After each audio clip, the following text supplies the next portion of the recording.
Assalamualaikum warahmatullahi wabarakatuh. Jumpa lagi di channel Laskar Dolanan ya teman-teman. Nah, ini update ayam yang kemarin yang terkena sesak napas apa ngorok gitu ya teman-teman ya. Kita obati menggunakan obat alami, yaitu bawang putih dan apa itu namanya, bawang putih dan kunyit ya. Bawang putih dan kunyit kita potong-potong dan kita lolohkan, kita kasih makan gitu kan ya teman-teman ya.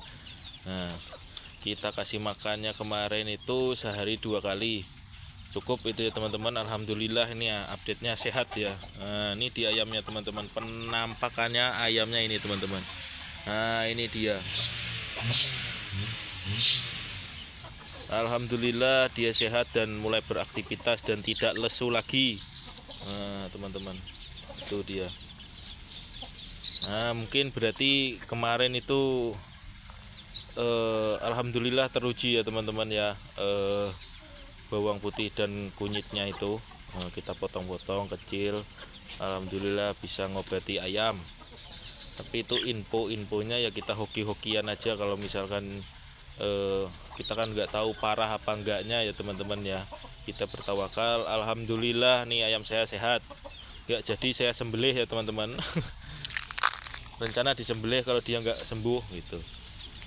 Ini sembuh alhamdulillah. Tapi ada sedikit-sedikit krok-kroknya, sedikit-sedikit kayak gitu. Ya lumayan lah, dia sudah bisa jalan, nggak diem aja. Nah, kalau update-nya kemarin kan dia diem terus. Itu dia ayamnya. Teman-teman bisa dicoba nanti ya teman-teman di rumah. Nah, kalau ada ayam teman-teman ngorok gitu kan ya. Tapi mudah-mudahan tidak ya teman-teman. Itu dia ayamnya. Kita lepaskan di area jaring-jaring ini supaya dia bisa cari rumput-rumput hijau kayak gitu. Oh, baik ya teman-teman ya. Cukup sekian video saya kali ini. Assalamualaikum warahmatullahi wabarakatuh.